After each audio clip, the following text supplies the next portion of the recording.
Before we begin, make sure to like, share, and subscribe for more true stories that reveal the hidden truths behind America's most dangerous prisons. This is the story of Rikers Island's secret, the beating they tried to cover up. The sound of heavy footsteps echoed down the concrete hallway of Rikers Island. The air smelled of bleach, sweat, and something metallic blood.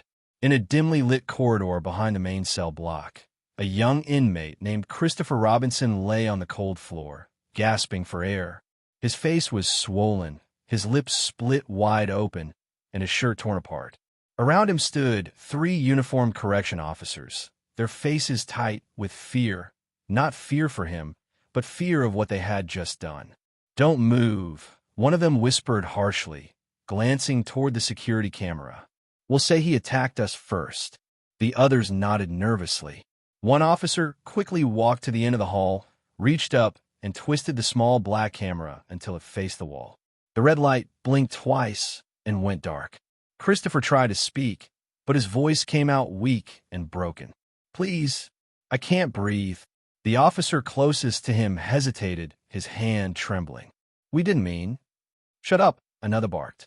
"You say nothing. We stick to the story." They dragged Christopher by his arms into a side cell, one that wasn't on the usual camera route, and slammed the door shut. Inside, the young man's body shivered on the floor. His eyes fluttered as his voice cracked one final time. "Somebody help me." Outside the cell, one of the guards wiped sweat from his forehead and whispered, "We're done if anyone finds out." But someone did find out. That night, an inmate 2 cells down saw everything. His name was Jamal Green, a quiet man serving time for a parole violation. When he heard the scuffle and saw the guards dragging Christopher's limp body away, he pressed his face against the bars and froze. He wanted to scream, to bang the metal, but fear sealed his mouth. On Rikers Island, snitches didn't live long. Still, Jamal couldn't sleep.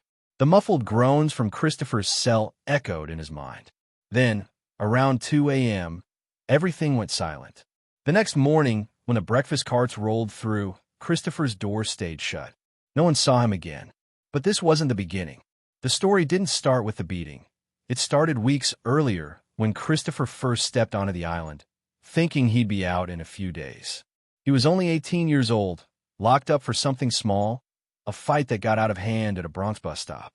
The other boys' parents pressed charges, and because Christopher couldn't pay bail, he ended up at Rikers, waiting for a court date that never seemed to come. On his first day, he'd told his mom on the phone, "Don't worry, Ma. I'll be home soon. It's just a few weeks." She had sighed in relief, not knowing that those words would be the last she'd ever hear from him. Inside, Christopher learned quickly that Rikers was not a place for mistakes. The guards ruled with fear, and the older inmates ran their own code of silence. Christopher kept to himself, reading in his cell, avoiding trouble. But trouble on Rikers Island didn't need a reason to find you. It started with a rumor that he had talked back to an officer during lunch duty. Then came the random cell searches, the verbal taunts, and the small punishments. A missing tray here, a delayed shower there. At first, he brushed it off, but one guard in particular, Officer Hernandez, seemed to take pleasure in pushing him. One evening, Hernandez smirked and said, "You think you're tough, huh, Bronx boy? We'll see how long you last." Christopher didn't answer. He just kept his head down, clutching his food tray. The guard slammed his hand against the bars and sneered. "Look at me when I talk to you." The silence was his only defense. But that silence, that quiet defiance, lit a fuse that would explode weeks later. By mid-November, whispers spread among the inmates. "They're going to teach him a lesson," one said.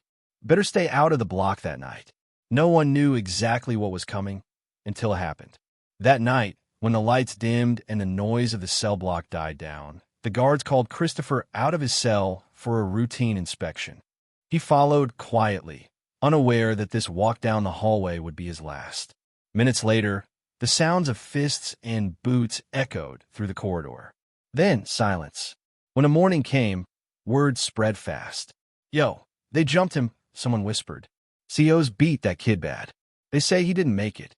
But when investigators arrived later that week, the story had already been rewritten. The guards claimed he attacked first. The camera malfunctioned, The other inmates didn't see anything.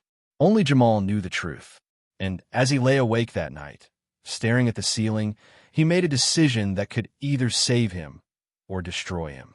The sound of rain began to fall outside Rikers Island, each drop echoing like a heartbeat against the cold metal roof. He sat up slowly and whispered to himself, "If I don't speak, they'll just do it again." But before he could act, someone else was already watching him. Someone who knew that the secret of Rikers Island could never be allowed to escape. The next morning, Jamal sat on the edge of his cot, staring at the cell door. His heart beat so hard he could hear it in his ears. The guards were making their usual rounds, their boots clicking against the concrete like clockwork. But this time, when Officer Hernandez passed by his cell, he stopped.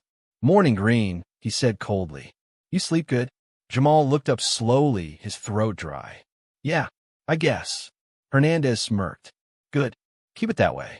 Don't go losing sleep over other people's business." Their eyes met for a brief second, and Jamal understood. Hernandez knew. Somehow, the guard had already figured out that Jamal had seen what happened to Christopher. A chill ran down his spine. As Hernandez walked off, another guard chuckled from behind. "He's a smart one, boss. Knows when to keep his mouth shut." Jamal forced himself to look away, gripping his knees until his hands shook. He told himself over and over, "Don't say a word. Just get through your time." But the image of Christopher's lifeless body wouldn't leave him. The sound of those last words, "Somebody help me," echoed in his head like a ghost. At lunch, Jamal sat quietly at the far end of the cafeteria, eating dry cornbread and watery soup. The other inmates were whispering in low voices. One of them, a tall man nicknamed Smoke, leaned close and muttered, "Yo, Green, I heard you was in 3B last night." Jamal's eyes flicked up. "Yeah, so what?" Smoke shrugged. "You saw something, didn't you? They say the kid's gone. Heard they moving him out in a body bag." Jamal froze mid-bite. His stomach turned. Smoke leaned closer. "If you did see something, keep quiet. Rikers don't like talkers. You feel me? People disappear for less." Jamal nodded slowly. He already knew that was true. That evening, when lights out came, he lay in his bunk staring at the faint glow coming from the hallway. He could hear the guards laughing softly near the control desk. Low, confident laughs, the kind that said they had nothing to fear. But then came something new, the sound of keys jangling. His cell door clicked. "Green," a voice whispered. "Get up. We need you down in admin." Jamal blinked. "Now? It's midnight." The guard didn't answer, just motioned with his flashlight. "Move." He followed them down the hall, heart pounding, until they stopped in a small, windowless room with a flickering light bulb. Inside sat a man in a dark gray uniform with captain stripes. Older, calm, but with eyes that could slice through steel. "Sit down," the captain said. Jamal obeyed. The captain placed a folder on the table and spoke quietly. "You were near the East Corridor 2 nights ago, right?" Jamal swallowed hard. "Yeah, I was in my cell." "Good. Then you didn't see anything." It wasn't a question. It was a command. Jamal looked down. "No, sir. I didn't see anything." The captain's lips twitched into a faint smile. "Good man. You keep that up, you'll be fine. You start running your mouth, though." He leaned forward, his voice dropping to a whisper. "Accidents happen in here. Understand?" Jamal nodded quickly. "I understand." The captain stood and walked toward the door. Just before leaving, he turned back and said, "Oh, and one more thing. Don't go writing letters about this. We read everyone." Then he left, the door slamming shut behind him. Jamal sat there for a long time, staring at the metal table, his breath shallow. When the guards finally took him back to his cell, he felt the walls closing in. But fear couldn't erase guilt. Days passed, and word about Christopher's accident began to spread. The official story said he fell during an altercation. But inside, everyone knew the truth. The inmates started calling him the kid they beat to death. One afternoon, Jamal overheard 2 officers talking near the corridor. "They're sending in investigators next week," one said. "State's all over it. Keep the story tight." "Already handled," the other replied. "Reports filed, footage missing. Case closed." Jamal's pulse quickened. Footage missing. That meant there was footage, and someone erased it. That night, When everyone was asleep, he made a decision. He couldn't tell anyone inside, but maybe he could get word to someone outside, someone who'd listen. He tore a small piece of paper from an old Bible in his cell and wrote in tiny letters, "My name is Jamal Green. I saw correctional officers beat an inmate named Christopher Robinson. They tried to hide it. Please get this to the news." He folded it tight and hid it under his mattress. The next day, he planned to slip it to one of the delivery workers who took out the food trays, a man who sometimes smuggled letters out for cash. But when morning came, the worker didn't show up. Instead, 2 guards came for him again. "Green, you're getting transferred," one said, grinning. "Transferred?" Jamal asked. "To where?" "Segregation. Captain's orders." Before he could protest, they cuffed his wrists and dragged him down the hall. As they passed the main office, he caught sight of Hernandez watching from the doorway, arms crossed, a cold smile on his face. They shoved him into a dark, solitary cell. No window, just a metal bed and a toilet. "You like secrets, Green?" one of the guards said before locking the door. "Keep this one with you." The door slammed, and the lights went out. Jamal pressed his back against the cold wall, realizing he might never see daylight again. But even in the dark, his resolve hardened. If he ever got out, he would tell the world what really happened inside Rikers Island. He didn't know it yet, but someone had already begun asking questions, Christopher's mother. And her search for answers would soon turn Rikers Island upside down. The phone on the kitchen wall rang for the 3rd time that morning. It was old and cracked, hanging crookedly above a small wooden table. Monica Robinson, Christopher's mother, wiped her hands on a towel and hurried to answer it. "Hello, Mrs. Robinson? This is Rikers Island Medical." Her heart skipped. Yes, that's my son's facility. Is he all right?" There was a pause, a long one. Then a man's voice, flat and emotionless, replied, "Ma'am, your son was involved in an incident last week. He's been transferred off the unit for medical evaluation." Monica gripped the phone tighter. "What do you mean, incident? What happened?" "I'm sorry, ma'am. I can't share details over the phone." Her voice trembled. "Is he alive?" Another pause. "Ma'am, all I can say is there were complications. Someone from the department will reach out to you shortly." The line went dead. Monica's knees gave out. She fell into the nearest chair, tears flooding her eyes. For hours, she sat there, replaying those cold words in her head. Complications. Incident. No one would tell her what that meant. 2 days later, she received a call no mother should ever get. Christopher was dead. The official report said he sustained injuries during an inmate altercation. But when she asked to see the body, they refused, said the investigation was still ongoing. Something didn't feel right. Christopher wasn't a fighter. He hated violence. How could her gentle boy suddenly end up in a fatal altercation? So, she went to Rikers herself. It was a gray morning when she arrived, the sky heavy with clouds. The guard at the front desk looked annoyed when she asked to speak with someone about her son. "Ma'am, everything's being handled internally," he said, not meeting her eyes. "You'll get a call when there's an update." "I've already gotten enough calls," Monica snapped, her voice shaking with anger. "I want to see whoever's in charge." Another guard approached, an older man with a softer tone. "Mrs. Robinson, please. Go home for now. We'll reach out when we can." But as she turned to leave, something caught her eye, a young inmate worker mopping the floor nearby. Their eyes met for a split second. His expression was strange, a mix of fear and pity. When the guards turned away, he whispered quickly, "There wasn't no fight, ma'am. They beat him." Monica froze. "What did you say?" But before he could say another word, a guard barked, "Hey, get back to work," and shoved him toward the hall. That one whisper was enough. Over the next week, Monica started making calls to lawyers, reporters, anyone who would listen. Most brushed her off. "It's Rikers," one said. "Things happen there all the time." But one journalist, David Reyes, from a New York Post, agreed to meet her. They met at a diner in Queens. Monica brought the only thing she had, a copy of Christopher's intake photo and a letter he had mailed her just days before his death. In it, he'd written, "Ma, I'm trying to stay strong. The guards here don't like me. I didn't do nothing wrong, but they keep coming at me. If anything happens, just know I love you." David read it twice, his face tightening. "This doesn't sound like an inmate brawl," he said. "This sounds like something bigger." He started digging. Within days, he found out that 3 correctional officers had been quietly placed on leave after Christopher's death. But there was no public report, no disciplinary record, nothing in the press. Then came the real breakthrough. A former guard, anonymously, reached out to him. The message was short. "Check the East Corridor. Camera 12. The night it happened, it was turned off." When David told Monica, she covered her mouth in shock. So they knew, and tried to hide it. But that same week, something else happened inside Rikers. In solitary, Jamal Green woke up to find a folded piece of paper slid under his cell door. On it was written, "They know you saw it. Keep quiet if you want to live."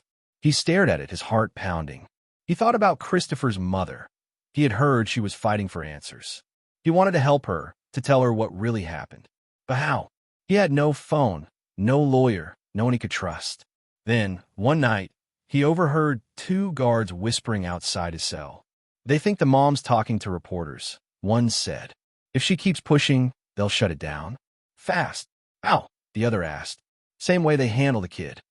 Jamal sat there in the dark, every nerve in his body frozen. He knew what that meant. Outside the walls, Monica was about to uncover something huge. And inside, the people who wanted the truth buried were getting desperate. The next morning, when David Reyes went to confirm his source with Rikers administration, he was told he'd need to wait. But later that night, he got an anonymous email with an attachment, a short, grainy clip labeled 12E footage. He opened it, and what he saw made his stomach drop. The timestamp matched the night Christopher died. The video was shaky and dim, but clear enough to show 3 officers surrounding a young man. The same young man from Christopher's intake photo. One raised a baton, then the camera cut out. David replayed it 3 times. His hands trembled as he picked up his phone to call Monica. "Mrs. Robinson," he said, his voice low, "I think I just found what they were trying to hide." Dramatic music swells. A heartbeat sound echoes beneath the narration. But someone else knew about that video too, and they weren't about to let it reach the public. Rain poured over the city that night, heavy and unrelenting, like the sky itself wanted to wash away the dirt buried beneath Rikers Island. Inside his small apartment, David Reyes sat in front of his laptop, the glow of the leaked video flickering across his tired face. He'd watched it at least a dozen times, each frame searing deeper into his mind. The sound of boots, the muffled screams, the sudden blackout. He hit pause. The last visible moment showed one of the officers' faces turning slightly toward the camera, just enough to catch part of his badge number. David zoomed in. The numbers weren't clear, but it was something. A lead. Suddenly, his phone buzzed. "Unknown number. You don't know who you're dealing with. Delete the footage." David froze. His heart began to race. How did they know he had it? He looked around the apartment. Empty, quiet, but he couldn't shake the feeling that he was being watched. He quickly unplugged the Wi-Fi router and transferred the video to an encrypted drive. Then, he called Monica Robinson. She answered on the second ring, her voice weary. "David, don't panic," he said quickly, "but someone knows I have the footage. You need to be careful. They might come after you too." There was a pause, then her trembling voice. What do we do now?" David exhaled. "We go public. If we hold back, they'll bury it. We need to make this story impossible to hide." Monica hesitated, gripping the phone so tight her knuckles turned white. "That video, it shows them hurting my boy, doesn't it?"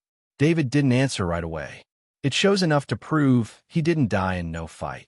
There was silence on the line. Then Monica whispered, "Then let the world see it." The next morning, David contacted his editor at the New York Post, but the response was chilling. "David," the editor said quietly, "we've been told to stay away from this story. Too much liability. You understand. Too much liability?" David snapped. "You mean pressure. Who called you?" But the editor hung up. That was when David knew someone powerful was pulling strings to keep this quiet. He didn't care. He wasn't going to stop now. He decided to leak the footage anonymously through an independent journalist network. Within hours, it spread online. The clip hit social media like a wildfire. Headlines flooded in. Rikers Island footage raises questions in inmate's death. Mother demands justice after shocking video leak. Cameras were turned off during beating, sources say. The public outcry was immediate. Protesters gathered outside the Rikers gates, holding signs that read "Justice for Christopher Robinson" and "No more cover UPS." Inside the prison, word spread fast. Inmates banged on cell doors, chanting Christopher's name. But in solitary, Jamal Green stayed quiet, his stomach in knots. He knew what would come next. Retaliation. That night, 2 guards appeared outside his cell. "You've been moved," one said. "To where?" Jamal asked cautiously. "Just pack up." They cuffed him, walked him down a long corridor that smelled of bleach and metal. The lights flickered. Jamal noticed they weren't taking him toward the main unit. They were going deeper into the old and used section of the jail. His gut twisted. "Where are we going, man? What's this?" One guard smirked. "Since you like talking so much, maybe you can talk to the rats down here." They shoved him into a cold, dark cell and slammed the door. No bed, no toilet, just concrete and shadows. "Hey," he yelled, "you can't leave me here." But their footsteps faded away. Meanwhile, on the outside, Monica's phone started ringing nonstop, reporters, activists, even lawyers offering help. She didn't trust any of them, but one call stood out. "Mrs. Robinson," said a woman's voice, calm and professional. "My name's Alicia Morton. I'm a civil rights attorney. I've worked cases against Rikers before. I think we can get justice for your son." Monica hesitated. "They'll come after me, won't they?" "They already have," Alicia said softly. "But that means you're getting close to the truth." That same night, David received another anonymous email. This one had no words, only a still image from a surveillance camera. It showed him walking home the night before. Someone had been following him. His phone rang. Same unknown number as before. He answered, his voice tense. "Who is this?" A deep, distorted voice replied. "You had one job, Reyes, to keep your mouth shut. You crossed the line. Now it's your turn." The line went dead. David looked out the window. A black SUV was parked across the street. Engine running, lights off. For a moment, all he could hear was his own heartbeat. Then, suddenly, the SUV's headlights flicked on. He grabbed the hard drive with the footage, stuffed it in his backpack, and ran out the back door just as tires screeched against the pavement. They were coming for him. And back inside Rikers, Jamal Green whispered to himself in the darkness, "I told her I'd help. I can't die here.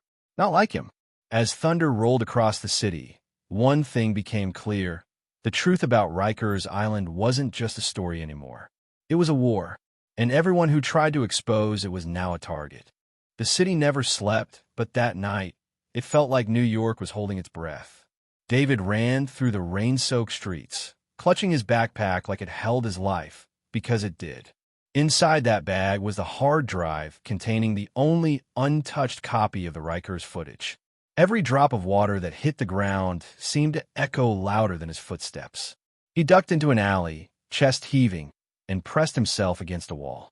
The black SUV rolled past the street corner slowly, its headlights sweeping across trash cans and puddles. He waited until the sound of the engine faded before moving again.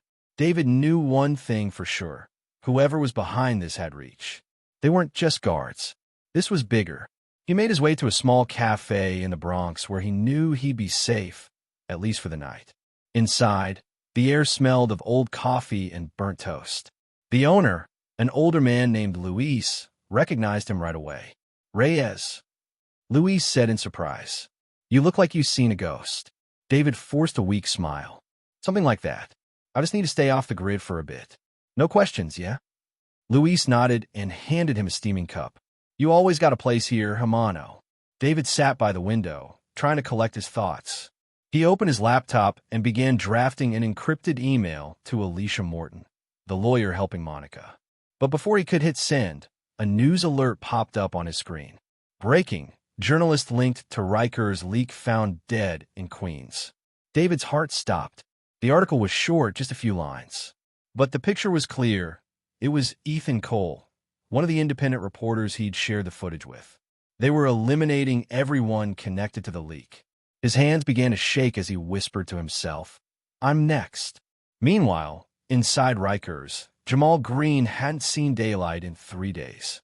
The old wing, where they dumped him, was damp and cold, the stench of mold filling the air.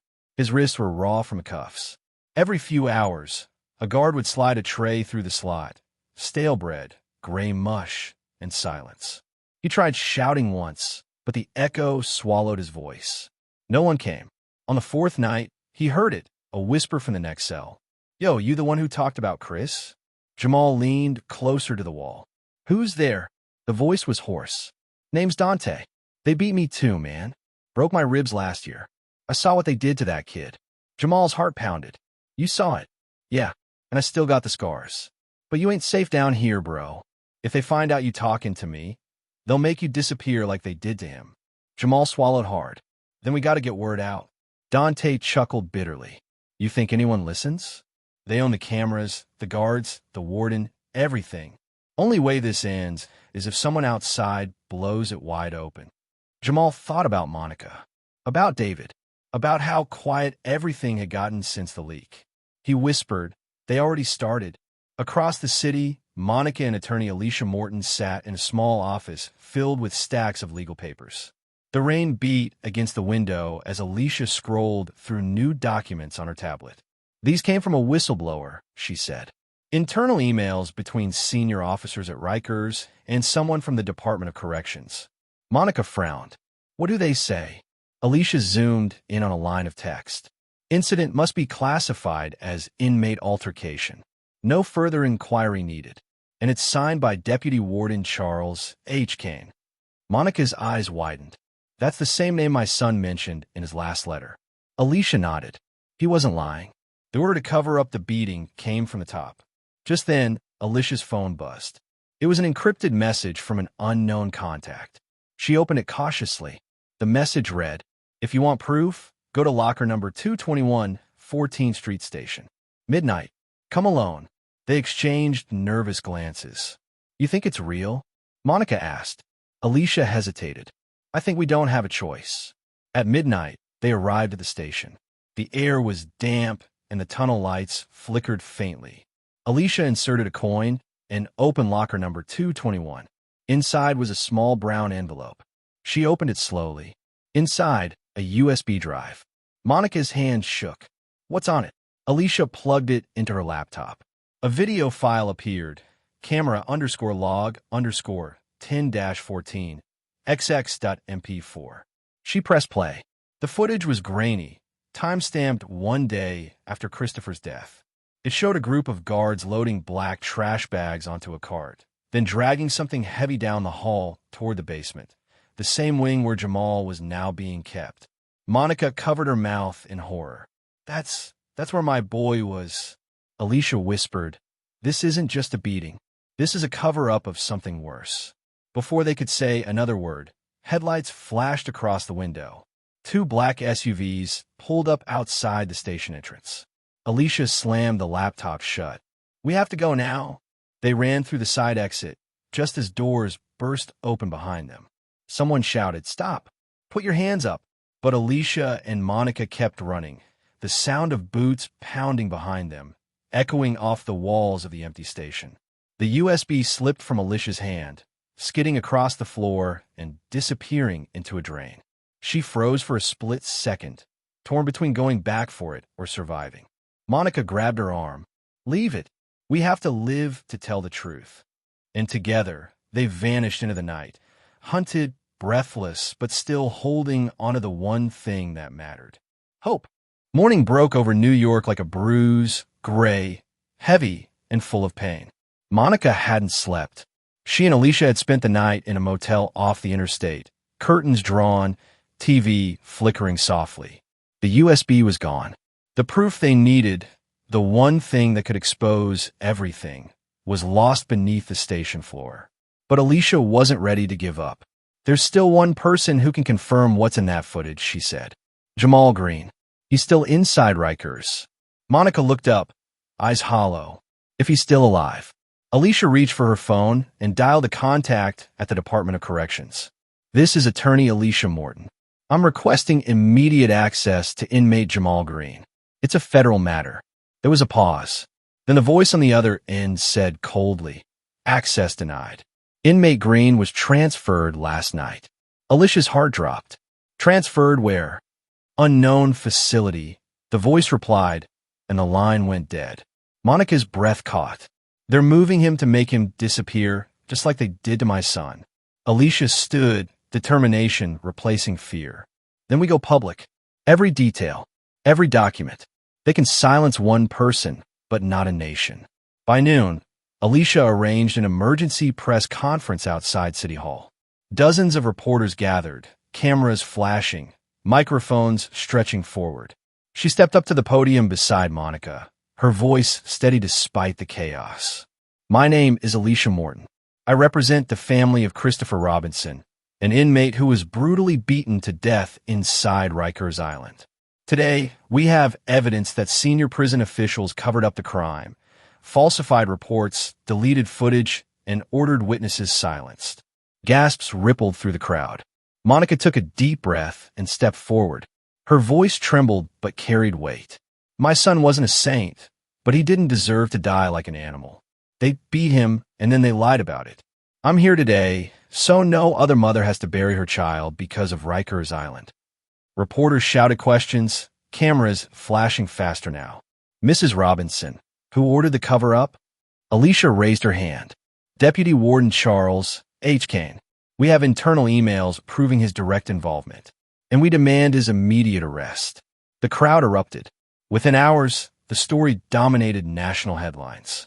Protesters flooded the streets again, this time not just for Christopher, but for every inmate who'd been forgotten behind those walls. Rikers scandal. High-ranking officials under investigation. FBI confirms criminal probe into beating cover-up. Inside Rikers, word spread like wildfire. Guards grew tense. Some were pulled from duty, others questioned by investigators. But in the dark corridors of the old wing, Jamal Green sat in silence, still alive, though barely. Late that night, his cell door opened. A voice whispered, "You're free to go." He looked up, weak and confused. "What?" A man in a black coat stepped inside, an FBI agent. "You're the key witness, Jamal. They can't touch you now." Jamal blinked as tears filled his eyes. "They said nobody cared." The agent shook his head. They were wrong. As Jamal stepped outside into the cool night air, he looked back one last time at the concrete fortress that had almost become his grave. The wind howled through the gates like a ghost saying goodbye. Weeks later, Rikers Island became the center of the biggest corruption trial in the city's history. Deputy Warden Kane was arrested, along with 5 officers charged in connection to the cover-up. The city announced a plan to permanently shut down the facility within years. And at a candlelight vigil near the East River, Monica stood beside Alicia and Jamal. Hundreds gathered, holding candles that flickered against the night sky. Alicia stepped up to the microphone. Rikers was built to hold the guilty, but it ended up burying the truth. Today, that truth stands free. Monica wiped a tear and whispered, "We did it, Chris. We made them see you." The crowd began to chant softly, "Justice for Christopher. Justice for all." The sound echoed over the water, mixing with the hum of the city that had finally begun to listen. Outro. In the end, it wasn't power that exposed Rikers Island's darkest secret. It was persistence, a mother's grief, a journalist's courage, a witness's voice that refused to be silenced. The beating they tried to cover up became the story that uncovered an entire system. And though Rikers Island still stands, for now, it's no longer hidden in the shadows. The truth lives in courtrooms, classrooms, and the hearts of those who believe justice isn't just a word. It's a fight worth dying for. Because every cover-up leaves a crack, and through that crack, the light always finds its way. Soft outro music fades in. If this story moved you, please like, share, and subscribe to the channel. Your voice can help expose more hidden truths and keep the fight for justice alive. Because sometimes shining a light is all it takes to change the world.